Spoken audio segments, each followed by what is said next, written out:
অনাবিল আনন্দে ভাসছে নোয়াখালীর বিনোদপুর গ্রামের নিজামুদ্দিন ও ফাতেমা সুলতানার পরিবার। তাদের ঘর আলো করে আজ জন্ম নিল এক পুত্র সন্তান।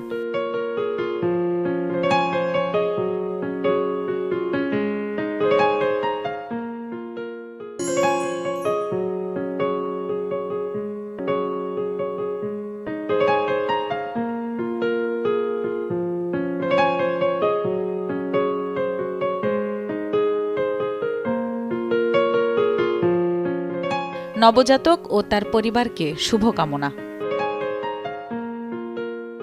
প্রথম থেকে আমার ভরসা টুইঙ্কেল বেবি ওয়াইপস। এর অ্যান্টিব্যাকটেরিয়াল ফর্মুলা শিশুকে রাখে জীবাণু থেকে সুরক্ষিত। 5.5 pH ব্যালেন্স শিট ত্বক রাখে কোমল ও মসৃণ, আর অ্যালকোহল মুক্ত হওয়ায় ত্বকে র্যাশ হয় না। টুইঙ্কেল বেবি ওয়াইপস, শুরুটা হোক যত্নে।